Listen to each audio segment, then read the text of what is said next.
આપણે 2009થી 2010ના સપ્ટેમ્બરથી તિથલ બલૂન ચાલતું હતું.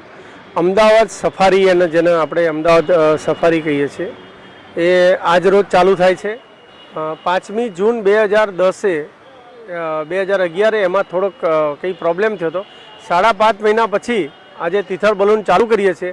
અમને ખરેખર બહુ આનંદ છે અને ગુજરાત અને અમદાવાદના બધા પ્રવાસીઓને કાંકરિયાની મુલાકાત લેવા માટે અને બલૂન સફારીમાં સફર માણવા માટે ખૂબ ખૂબ અમે આમંત્રણ આપીએ છીએ મ્યુનિસિપલ કોર્પોરેશન વતી.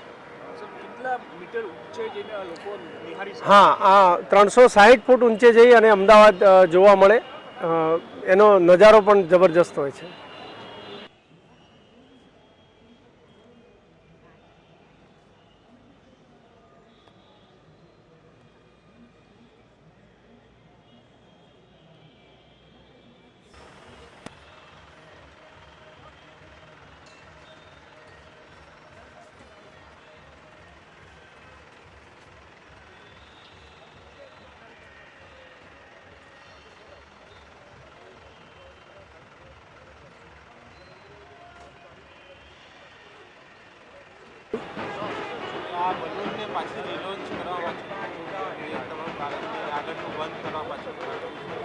ભૂતકાળમાં અને સીએમ સાહેબના હાથે આપણે ઓપનિંગ કરેલો હતો બલૂન, પણ વાતાવરણના હિસાબે જ્યારે થોડો વાઇબ્રેટ થયો એમાં એક ઝાડની ડાળી ફસાવાથી પંચર પડ્યું હતું, એટલે ટોટલ ગેસ નીકળી જાય છે.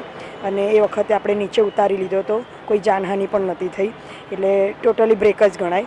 પણ એને આપણે ફરી હવે રિન્યૂ થઈ ગયો છે અને આ વખતે એને કસ્ટમ ડ્યુટી ને બધું મિલાવીને લગભગ 3 કરોડના ખર્ચે ફરી આજે એને ઓપન કરી રહ્યા છીએ.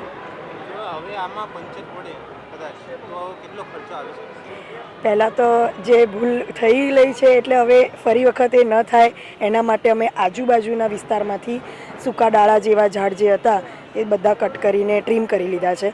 એટલે હવે બલૂનના પેરીફરીના એરિયામાં ક્યાંય ઝાડ નડશે નહીં. અને એવું કંઈક આવે તો પણ એ પીપીપી ધોરણે છે, પબ્લિક પ્રાઇવેટ પાર્ટનરશિપના, એટલે એ લગભગ આ જ ખર્ચે નવો થઈ શકે એવું છે. 3 કરોડના ખર્ચે. હા.